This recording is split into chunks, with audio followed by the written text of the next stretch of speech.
कारण मेरा जीवन दिशाहीन हो गया है। जो भी लेता हूँ गलत ही हो जाता है। इससे आत्मविश्वास डगमगा सा गया, भय, दुख, अनिद्रा बढ़ गई है। देखो, जब तक हमारे पूर्व पाप नष्ट नहीं होंगे तो हम कोई भी सफलता का कार्य करेंगे तो हमें असफलता में गिरा देंगे। हम बहुत सकारात्मक सोच रखना चाहेंगे, हमें नेगेटिव सोच में पहुंचा देंगे। यह है पाप का परिणाम। और पाप को नष्ट किए बिना हम सुखी नहीं हो सकते। इसलिए पाप नष्ट करने के लिए और भी उपाय हैं, जैसे तीर्थ याटन है, गंगा स्नान है, और भी है। लेकिन सही सटीक पाप की जड़ का नाश कर दे नाम है। नाम संकीर्तनम यस्य सर्व पाप प्रणाशनम। आधा घंटा नाम कीर्तन करो जोर जोर से, और चलते फिरते नाम जप करो, देखो सब पॉजिटिव हो जाएगा। आधा घंटा कोई नाम कीर्तन करो, जो नाम प्रिय हो आपको, हरे कृष्ण श्री राम जय जय, जो भी राधा राधा राधा, खूब जोर जोर से भगवान नाम कीर्तन करो और चलते फिरते नाम जप करो। फिर देख लो आप उसका परिणाम, फिर आप खुद अनुभव करें। लेकिन लंबे समय तक 2-4 दिन किया और फिर पाप कर लिया, फिर 2-4 दिन किया पाप किया, वो बात नहीं है। पाप आचरण रोक करके लंबे समय तक करो तो तुम्हारे पाप नष्ट हो जाएंगे, सफलता हाथ लग जाएगी। सबको सफलता क्यों नहीं प्राप्त होती, सबको सुख प्राप्त क्यों नहीं होता, लेकिन सब लोग सुख के लिए ही कार्य करते हैं और दुख क्यों प्राप्त होता है? उसका कारण पाप है। हम पाप कर्म वर्तमान में भी करते हैं और जो भूत में पाप कर्म किए हैं वो परिणाम में आ रहे हैं, इसलिए हम असफल हो रहे हैं, दुखी हो रहे हैं, चिंतित हो रहे हैं। नाम जप करो, बहुत आनंद प्राप्त होगा, बहुत आनंद। हम कह रहे हैं लोक परलोक के सब सुख आपको प्राप्त हो जाएंगे। आप डट के नाम जप तो करो। जैसे लोग कहते हैं कि नाम जप करने से क्या खाना मिल जाएगा, तुम खाना की बात क्या करते हो? अगर भगवान का नाम जप करो तो लोक परलोक सब जगह सुख प्राप्त होता है। जहां पाप नष्ट हुए तो सुख ही सुख घेर लेता है। और अगर भाई पाप कर्म करोगे तो पुण्य के प्रताप से ये मिल जरूर सकता है, लेकिन तुम्हारा नाश हो जाएगा। अंत में तुम्हारा नाश हो जाएगा, अंत में तुम जीरो पे होगे, कुछ तुम्हारे पास नहीं होगा। अगर नाम जप कर रहे हो, आज दुखी हो, चिंता मत करो, कल सुखी हो जाओ। हमको भोजन तक नहीं मिले 8-8 दिन, जो आज हम आपको प्रमाण दे रहे हैं कि हम गाड़ी पे चल रहे हैं, तो कल हमको भोजन नहीं मिला। सर्दी में ओढ़ने के लिए कंबल नहीं था, बोरा ओढ़ते थे, टाट समझते हैं ना, जिसमें गेहूं का आटा भरा जाता है, वो बोरा ओढ़कर सर्दी पार करते थे। और आज हम आपको क्या बताएं, जो आप समझ लो यही है, तो क्या व्यवस्था नहीं होगी? हर व्यवस्था है, राजा बाबू की तरह भगवान रख रहे हैं। तो कल जो था वो जो दुख में था उसमें हम धर्म को नहीं त्यागा, बड़ी कठिनाई से आगे बढ़ते रहे, तो आज वो बात आ गई जो लौकिक और पारलौकिक। ये तो सांसारिक सुख है, लेकिन भागवतिक सुख हम तुम्हें बता भी नहीं सकते कि कितना भगवान हमें आनंद देते हैं। इसलिए नाम जप करो, चिंता न करो, सफलता चरण चूमेगी यदि भगवान की शरण में हो और भगवान के आश्रित हो। महाराज जी, निरंतर प्रयासों के बाद भी जब असफलता मिलती रहे तो स्वयं को मोटिवेट क्या प्रयास करते हो? लौकिक ही प्रयास तो करते हो ना, अपने पूर्व पाप के नष्ट करने का प्रयास तो नहीं करते कि आप कोई अनुष्ठान कर रहे हैं, आप भजन कर रहे हैं, आप परोपकार कर रहे हैं, आप तीर्थ याटन कर रहे हैं पवित्र भाव से, ये तो सब कुछ है नहीं। तो पूर्व में जो पाप कर्म किया है, अब जो आप सफलता के लिए प्रयास करते हैं वो आपको असफल कर देता है, गिरा देता है। तो आपका प्रयास कोई आध्यात्मिक है क्या? तो फिर बिना आध्यात्मिक प्रयास के आप कैसे विजय प्राप्त कर सकते हैं? जो हमने पूर्व में पाप किए हैं, गलतियां की हैं, वो हमको दुख देंगे ना। हम पढ़ लिख करके अच्छा बनना चाहते हो, हमको गिरा देंगे।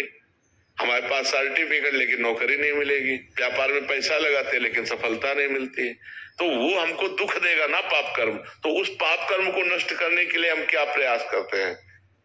विचार कीजिए। कोई प्रयास नहीं करते ना, तो उसके लिए प्रयास करो। हम कह रहे कुछ मत करो, राधा राधा राधा राधा राधा नाम जपना शुरू करो। काउंटर लो और गिनती से 50,000 रोज नाम जप करो। फिर हमें बताओ लंबे समय तक, ये नहीं कि अब 4 दिन बाद हमसे प्रश्न करो कि 50,000 नाम जप किया, हमारी नौकरी नहीं लग गई, हमारा काम नहीं बना। लंबे समय तक जप कीजिए, फिर देखिए सफलता मिलती है कि नहीं।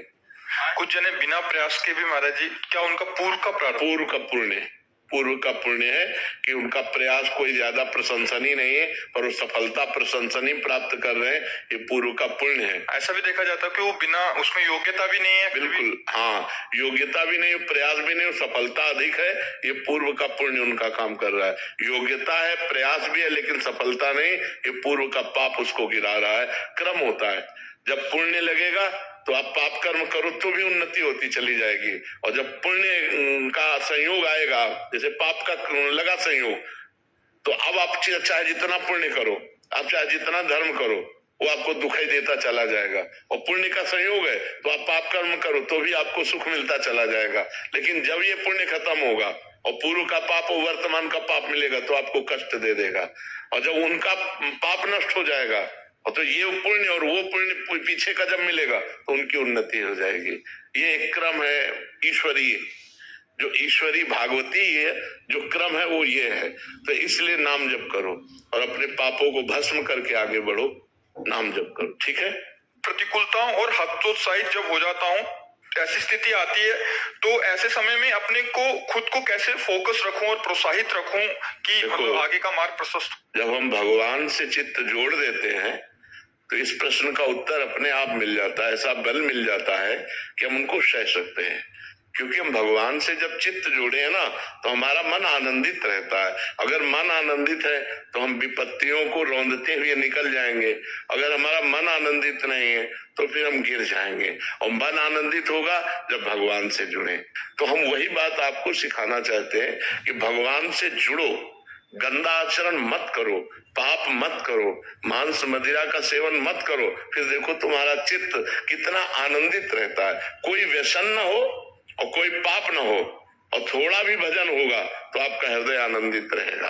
आप पक्का समझो, भगवदा आनंद से ही हम इन विपत्तियों से लड़ सकते हैं, नहीं तो ऐसे ऐसी विपत्तियां पूछो मत। ये माया इतनी विचित्र है, पूछो मत। भोजन की थाली सामने आई और ढनक गए, कवल नहीं खा पाए, आराम से टहलते जा रहे, पीछे से टक्कर लगा, मर गए। हमारा कब शरीर छूट जाए, हमारा कब क्या घटना हो जाए, इस संसार में कहा नहीं जा सकता। इसलिए मालिक से जुड़े रहो। तो हम विपत्तियों पर तभी हावी हो सकते हैं, भारी पड़ सकते हैं, जब भगवान से जुड़े। नहीं, विपत्तियां हम पर भारी पड़ जाएंगी और हमको गिरा देंगी। आदमी जब निर्णय नहीं कर पाता ना विपत्तियों में, तो जो कर लेते हैं ना वो विपत्तियों से निकलने का रास्ता सोच लेते हैं, जबकि भारी विपत्ति में फंसा देने वाला है। प्रेत योनि मिलती करने वाले को। तो हमारे ऊपर विपत्तियां भारी ना पड़े, इसलिए भगवान का नाम जप करें, भगवान से चित्त जोड़े और ये विश्वास करें कि आज दुख आया है तो हट जाएगा, कल हमारे सामने सुख भी आएगा। ऐसा नहीं है जैसे दिन आया है तो रात आएगी, हम तैयारी रखें। अगर रात आ गई है तो परेशान ना हो, दिन आने वाला है। दुख आया है तो सुख आएगा, सुख आया है तो दुख आएगा। ये क्रम चल रहा है, मनुष्य जीवन का क्रम है। हमको तैयार रहना चाहिए। जैसे हम रात्रि के लिए बिजली गई तो हम इन्वर्टर की व्यवस्था करते हैं, जनरेटर की व्यवस्था करते हैं कि हम अंधेरे से व्याकुल ना हो। ऐसे ही दुख आने वाला है, हम नाम जप करें, दान पुण्य करें, तीर्थ स्नान करें, तीर्थ याटन करें, जिससे हमारे पास पुण्य हो और मैं उस पुण्य बल से विपत्ति को पार कर जाऊं।